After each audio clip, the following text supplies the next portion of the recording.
Hello সবাইকে, কি অবস্থা সবার? আমাদের আজকের ভিডিও টপিক হচ্ছে রেড স্ট্রেচ টুল। আপনি এই টুলের মাধ্যমে যে কোনো ক্লিপকে ফাস্ট মোশন অথবা স্লো মোশন করতে পারেন। আপনাকে টাইম স্টোন লাগবে না, জাস্ট আমার মেথডটা ফলো করলেই হয়ে যাবে। তো দেরি না করে লেটস প্লে উইথ টাইম।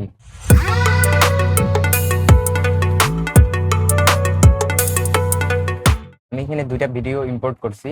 দুইটা ভিডিওর মধ্যে ডিফারেন্স হচ্ছে ফ্রেমে, একটা 24 FPS এর ভিডিও, একটা 59 FPS মানে 60 FPS এর ভিডিও। তো প্রথমের যে ভিডিওটা আছে 60 FPS এর, সেই ভিডিওটাকে আমরা ড্র্যাগ এন্ড ড্রপ করে একটা সিকোয়েন্স ক্রিয়েট করব। এখানে শুধু ভিডিও আছে, সাউন্ড নাই কোনো। ভিডিওটা তাহলে এটা একটা নর্মাল ভিডিও। এখন যদি আমি এটাকে স্লো মোশন অথবা ফাস্ট মোশন করতে চাই, এটার দুইটা মেথড আছে। ফার্স্ট অফ অল 3 নাম্বার যে টুলটা এখানে টুল বক্সের, সেখানে যদি আপনি ক্লিক করে ধরে থাকেন, রিপল এডিট টুল, রোলিং এডিট টুল, দুটো টুল পেয়ে যাবেন।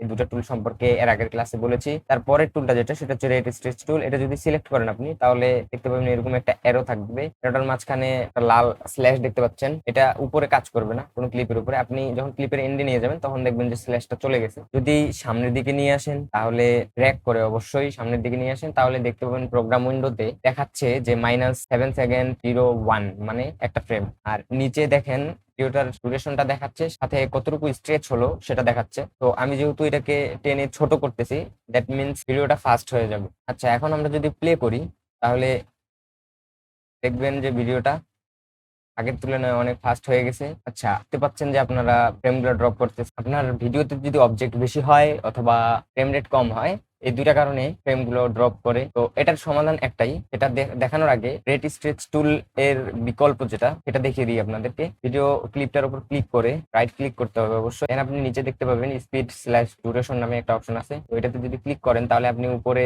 যে সংখ্যাটা দেখতে পাবেন সেটা হচ্ছে স্পিড। আপনি চাইলে এই স্পিডটাকে ডাবল করে দিতে পারেন। ডাবল করলে অবশ্যই ভিডিও ডিউরেশন কমে যাবে। দেন আপনি নিচে আবার দেখতে পাচ্ছেন ডিউরেশন নামে একটা বক্স দেওয়া আছে। তো এই বক্সটা চাইলে আপনি এডিট করে আপনার ভিডিও ডিউরেশনটা কতটুকু রাখবেন আপনি ততটুকু দিতে পারেন। এখন আসি যে ফ্রেমগুলো ড্রপ করতেছে, এটার সমাধান কি? এটার সমাধান একটাই। নিচে যে টাইম ইন্টারপোলেশন আছে, সেখান থেকে ফ্রেম স্যাম্পলিংটাকে আমরা কি করে দেবো, অপটিক্যাল ফ্লো করে দিলে দেখতে পাবেন যে এটা লাল হয়ে গেছে, মানে ভিডিওটা রেন্ডার হবে। রেন্ডার করার জন্য অবশ্যই এন্টার প্রেস করতে হবে।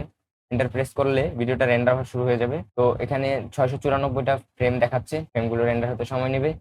One eternity later. ভিডিওটা রেন্ডার হয়ে গেছে। এখন আমরা যদি প্লে করে দেখি, তাহলে দেখেন কিরকম স্মুথলি প্লে হইতেছে। ফাস্ট মোশন অথবা স্লো মোশন ভিডিওতে ফ্রেম ড্রপ তখনই করে যখন আপনার ভিডিওটা কম এপিএস এর হয় অথবা অবজেক্ট বেশি থাকে। ফ্রেম ড্রপ করলে অবশ্যই অপটিক্যাল ফ্লো ইউজ করবেন, তাহলে একটা স্মুথ ফাস্ট মোশন অথবা স্লো মোশন ভিডিও পেয়ে যাবেন। ফাস্ট মোশন ভিডিও যেভাবে বানালাম, ঠিক সেভাবেই স্লো মোশন ভিডিও বানানো যাবে। আর একটা জিনিস দেখিয়ে দিই, সেটা হচ্ছে যে স্পিড বা ডিউরেশনে গিয়ে আপনি যদি রিভার্স স্পিডে ক্লিক করেন, তাহলে স্পিডটা কিন্তু রিভার্সে চলে যাবে। অবশ্যই আপনি রেন্ডার করে নেবেন। রেন্ডার হয়ে গেলে আমরা রেজাল্টটা দেখতে পাবো। তো এখন যদি আমি ভিডিওটা প্লে করি রিভার্স স্পিড হওয়ার পর, তাহলে দেখেন ভিডিওটা ফুললি রিভার্স হয়ে গেছে। তো আপনাদের যদি রিভার্স করতে হয় কোনো ভিডিওকে এন্ড স্লো মোশন অথবা ফাস্ট মোশন করতে হয়, তবে এই অপশনগুলোকে ইউজ করে আপনি যে কোনো ভিডিওকে reverse, fast motion, slow motion করে ফেলতে পারেন। তো আজকে এতটুকুই। দেখা হচ্ছে পরের ক্লাসে। ধন্যবাদ সবাইকে।